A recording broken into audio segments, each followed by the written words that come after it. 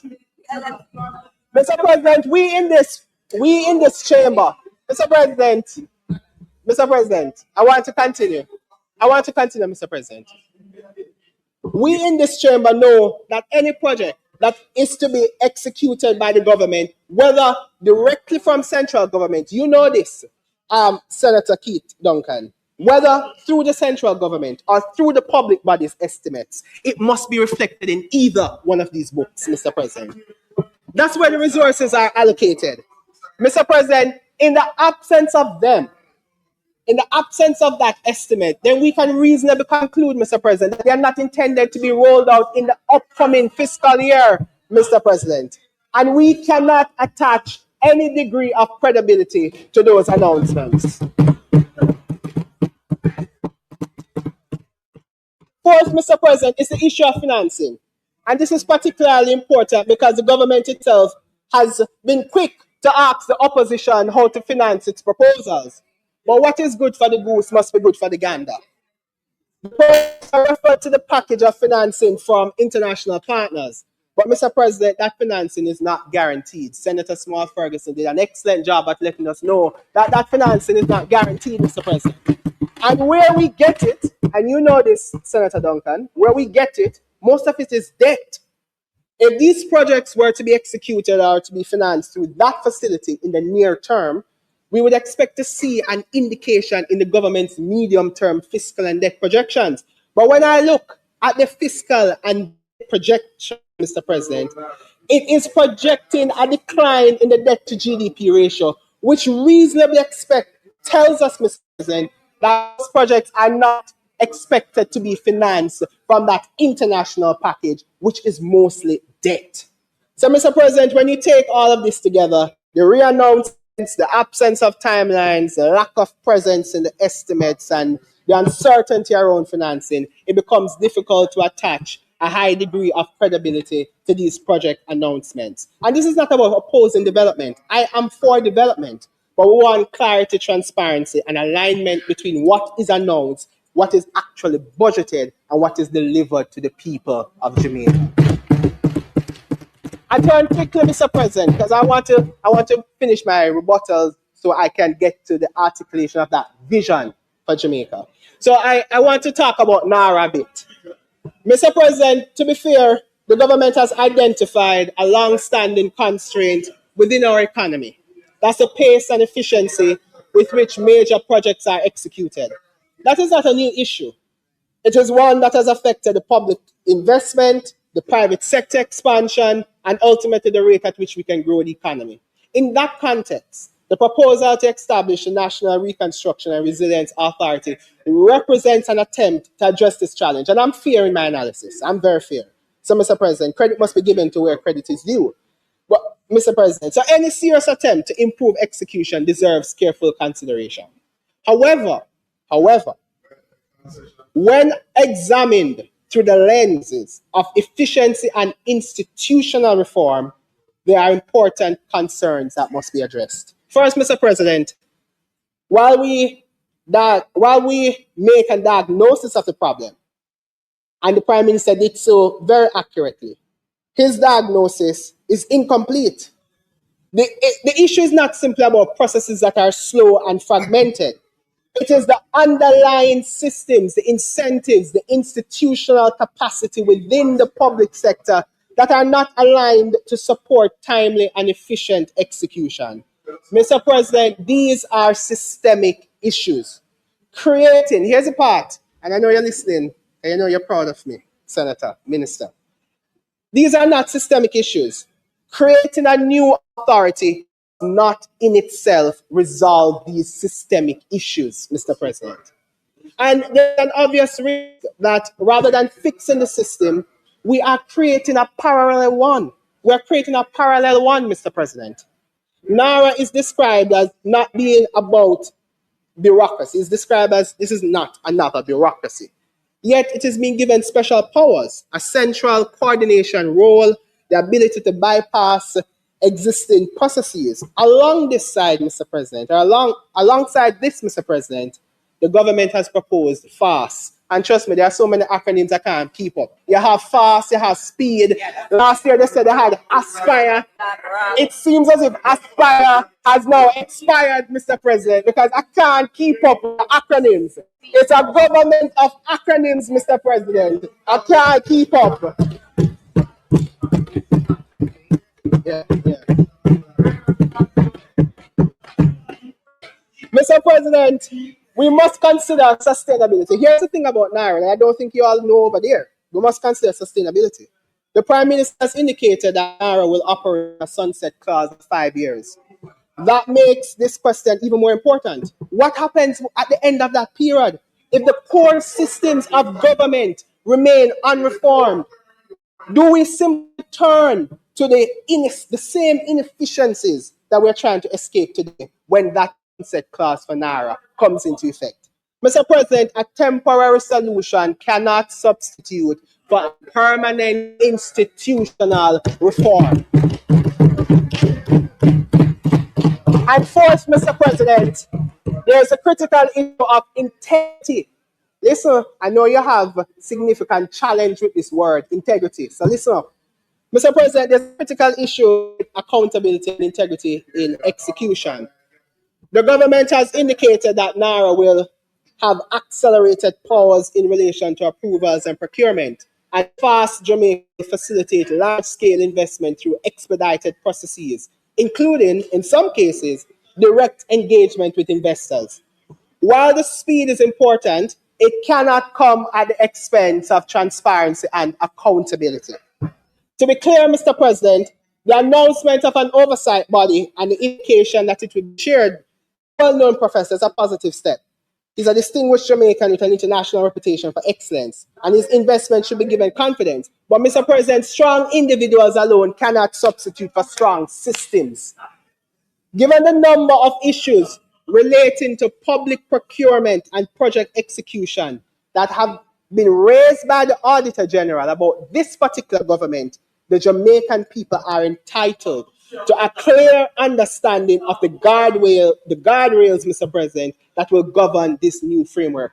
We simply cannot trust them. We have seen too many issues of misappropriation. So we want clear accountability, Mr. President. What will ensure transparency in the selection of contractors? We don't know. What mechanisms will govern the treatment of unsolicited proposals? We don't know. How will value for money be independently assessed in accelerated processes? We don't know, Mr. President. And finally, what real-time reporting will be available to the Parliament and the public? Again, Mr. President, we simply do not know. Mr. President, if we are to move faster, we must also become more transparent, not less. In that regard, there are practical steps that should strengthen confidence in this framework. These should include, in my estimation, mandatory public disclosure of all Naira approved projects and contracts, independent procurement oversight of key decision points, clear and published evaluation criteria for FAST Jamaica projects, and regular reporting to Parliament and performance timelines and execution.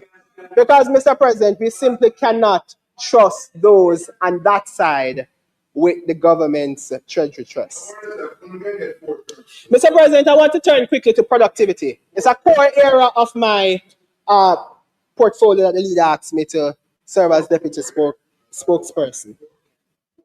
The Prime Minister has rightly identified one of the central challenges facing our economy, and on this point, Mr. President, I agree with him. Productivity must be the core of any serious strategy for growth and improved living standards. But while the issue was correctly identified, I am not convinced that it has been fully grappled with. Because productivity is not simply about output per worker. Again, I'm an economist. I know that. It is about efficiency. We combine all the factors of production, labor, capital, technology, systems to generate value. In other words, Mr. President, we must be focused on total factor productivity. And that requires a much deeper and more coordinated policy response than what we have heard. Mr. President, what is very interesting is that I recalled in 2019, the government announced that it had developed a national productivity policy. Yet, since that announcement, Mr. President, we have heard very little about the status, its implementation or impact. Again, reinforcing my point that this is a government of announcements and re-announcements, Mr. President. If productivity If productivity is indeed a priority, then that policy must be brought forward, fast tracked and tabled in this parliament so that the country can understand the framework being used to drive improvement.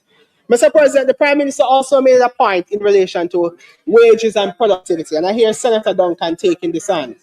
He indicated that the increases in wages must be linked to productivity and GDP growth, and that increases that are disconnected from productivity gains risk eroding purchasing power through inflation.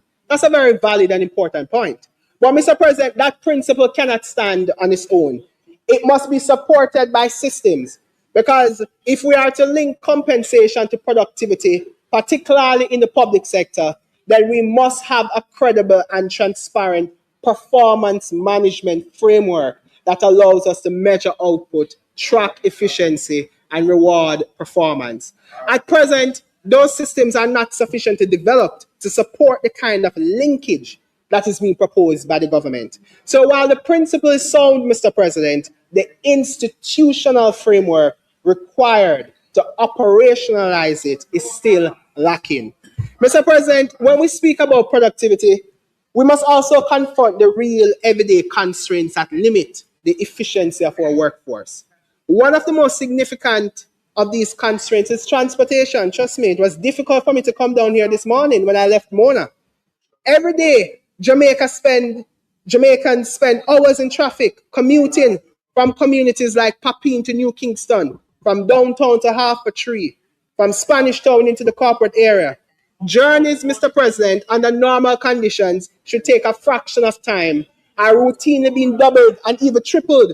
That is not just an inconvenience, it is an economic cost.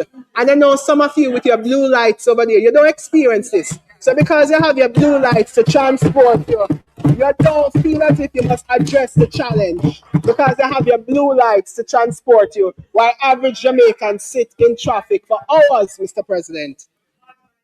The structure of our transport system reflects a deeper policy gap. We have seen a steady increase in the number of motor vehicles on our roads, with tens of thousands being added each year at a significant cost. At the same time, a substantial share of our fuel imports are consumed by ground transportation. Mr. President, the public transportation system remains inefficient, fragmented, and heavily reliant on private vehicle ownership, often single occupants. Mr. President, that is not a sustainable model. And it points to the absence of a coherent, integrated public transportation strategy, one that is aligned with how Jamaicans live, where they work, and how communities are structured, and how goods and services move across the country. Instead, Mr. President, what we see is a pattern of reactive measures, road expansions here and there, adjustments right there, adjustments there, but no comprehensive framework that treats transportation as a central pillar of national development. If we're serious about improving productivity, then transportation cannot be an afterthought. It must be a core component of our economic strategy, because an economy cannot be efficient if its people cannot move efficiently. Now, Mr. President, I want to move to what I think we need to go in terms of a vision for Jamaica. Let's begin, Mr. President, by looking at the government's current strategy. They are wholly focused on macroeconomic stability. And Mr. President, I appreciate fundamentally that macroeconomic stability is an important facet to an advancement in an economy. It is necessary, but it is not sufficient. In itself, macroeconomic stability cannot propel national development and give the quality of life to Jamaicans, Mr. President. But that is the kind of one-sided, lopsided approach that is being taken by the administration on that side. Mr. President, what we need is a strategy that looks beyond that. Mr. President, what they are doing is not a complete strategy for development. It can bring, to some extent, GDP growth, but it will not result in a significant increase in incomes. It cannot improve the economic complexity of our exports. But it cannot, Mr. President, also contribute to an improvement in the real economic innovators. It can insert us in the global value chains, but it cannot and will not allow us to move up the value chain. Mr. President, moving up the value chain is exactly where we need to go as a country. So, Mr. President, that is our central challenge. The goal must be to move up the value chain. It is to diversify our markets so as to reduce our geopolitical risks. And given what is happening with Cuba, I think you kind of know a thing or two about what I'm talking, Mr. President. The only way to increase wages and on a sustainable basis to put our public finances on a truly solid footing, the only way we can do that, Mr. President, to improve health service, to make adequate future provision for national disasters, Mr. President, all of these things to give Jamaicans an improved quality of life is to improve that access to global markets and moving up the value chain. So what is to be done? Mr. President, there must be a collaboration between market and state. That is key. We have got to understand that our strategy cannot be reliant on market alone, the state alone. It must be both. This is a fundamental perspective that I have throughout the entire literature of economic philosophical thinking. When I go through that, my fundamental economic perspective is that the role of the state is central. It cannot be left up to markets. So this sort of neoliberal approach that simply focuses on the private sector, excluding the coordinating and big role of the government, Mr. President, is problematic. One hand cannot clap. We need a state that has a better understanding of the needs of the private sector, because you're just skirting around the edges. You're not understanding the issues carefully. So you are misunderstanding a critical appreciation of the issue with skirting around the edges. Mr. President, on both sides, we agree that more needs to be done. So, Mr. President, what you need is a strong developmental state. The main reason for this, Mr. President, is that development requires, and I know you know this, given your background, development requires patient capital. This is because development takes time, more than 20 years. It's not a matter of election cycle or to which, election cycle or this time constraint between parties, Mr. President. We're talking about deep, lifelong transformation here, not about political slogans. So the need for a strong developmental state is therefore a technical requirement for development. Likewise, the need for strong, globally competitive private sector is also an absolute critical technical requirement. And this is not about ideological differences. Mr. President, if you look across the Asian economies and the development that has been sparked from the 1990s, the early 2000s, Mr. President, the state has been a clear driving force behind that. Those up north tell you that the government should stay out. But when you examine the approach, they have been quietly directing industries and providing stimulus to advance their economies. So while they up north tell you to take a particular approach, if you critically examine what they have been doing, they have not been doing the same, Mr. President. So what we are saying is that there must be a big role for government going forward, Mr. President. And this is not about an overbearing state. I must clarify that. I'm not calling for an overbearing state sector. The goal here is completely different. The goal is to use the state to develop a stronger private sector, Mr. President. In one area is research and development. The extent of research and development that is needed to improve our economic complexity and the quality of our exports to drive us up the value chain cannot be sufficiently done by the private sector. Mr. President, we need a scientific research council and government's allocation in that regard be directed at looking at the quality of our exports and what needs to be improved. Mr. President, there's a lot more I can say, and I'm waiting patiently for the state of the nation debate, where we can continue to articulate how we can improve the competitiveness of our economy, because we will not improve living standards if we do not improve that competitiveness. I'm not done, a lot more, but I am mindful of the time. So, Mr. President, the fact of the matter is the budget presentation on that side has not convinced a Jamaican who is willing to be on the run in another man's country to stay in the land of their birth. I am very disappointed, Mr. President. Thank you, Mr. President.